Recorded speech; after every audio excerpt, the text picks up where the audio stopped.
வணக்கம். வாங்க இன்றைக்கி நம்ம சேனலில் எப்படி அவியல் செய்கிறதுங்கிறத பார்க்கலாம்.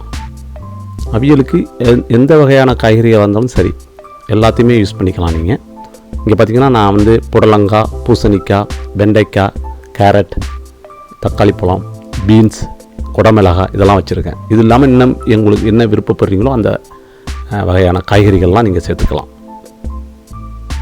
இதெல்லாத்தையும் சீவிட்டு கட் பண்ணி எடுத்துங்க, சின்னதாக கட் பண்ணி எடுத்துக்குங்க.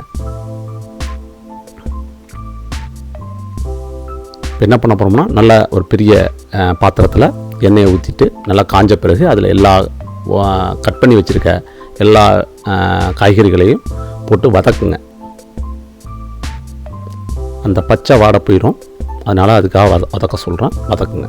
சில பேர் நேரடியாகவே தண்ணியை ஊற்றி கொதிக்க விடுவாங்க. அது இல்லாமல் வதக்கிட்டு அதில் மஞ்சத்தூள், பெருங்காயம் இதெல்லாம் போட்டு வதக்கிட்டு அது அப்புறம் நீங்கள் தண்ணியை ஊற்றினீங்கன்னா ரொம்ப நல்லாயிருக்கும். உப்பு சேர்த்துக்கிறேன். இப்போயே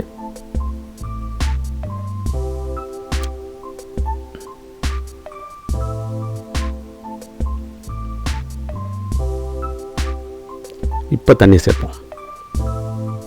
தேவையான அளவுக்கு சேர்க்கணும். ரொம்ப தண்ணி ஊற்றினா அப்புறம் தண்ணி ஆகிடும். அதனால் கம்மியாக தண்ணியை ஊற்றிக்கணும். இந்த தேவையான அந்த காய்கறிகளுக்கு தேவையான அளவுக்கு தண்ணி ஊற்றினா போதும்.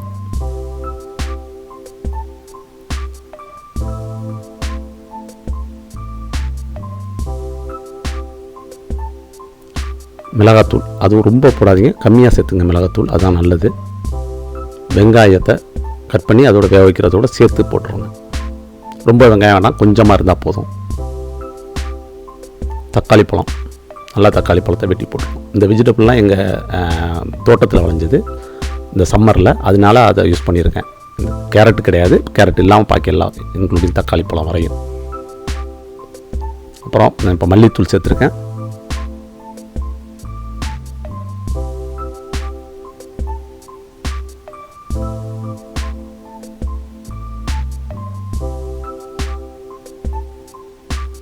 இப்போ கொஞ்சம் மூடி வச்சுட்டு கொதிக்க விடுவோம்.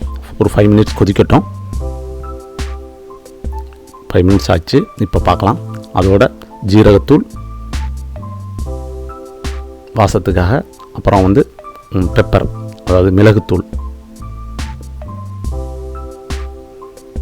சேர்த்துட்டு நல்லா வதக்கிடுங்க. மறுபடியும் கொஞ்சம் நேரம் மறுபடியும் ஒரு 2 மினிட்ஸ் கொதிக்க வைப்போம். இப்போ நல்லா வெந்திருக்கும்.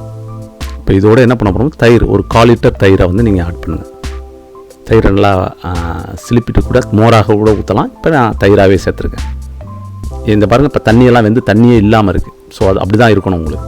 அப்போ தான் அவியல் நல்லா டேஸ்ட்டாக இருக்கும் உங்களுக்கு. பார்க்குறதுக்கு மோர்க்குழம்பு மாரிக்கே இருக்கும். பார்த்திங்கன்னா இப்போ இதோட நம்ம கொத்தமல்லி,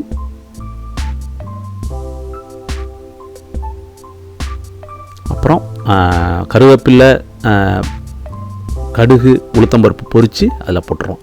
சேர்த்துட்டு நல்லா கிண்டிட்டிங்கன்னா உங்களுக்கு சுவையான அவியல் ரெடி ஆகிடும். நீங்கள் ரொம்ப கொதிக்க விடக்கூடாது, சிம்மில் வச்சு கொதிக்க விடுங்க. சிம்மில் வைங்க. பார்த்திங்கன்னா சூப்பராக அவியல் ரெடி ஆகிட்டு. இப்போ நீங்கள் இந்த சோத்தோட சாதத்துக்கு வச்சு அருமையாக சாப்பிடுவோம். என்ன அவியல் சூப்பராக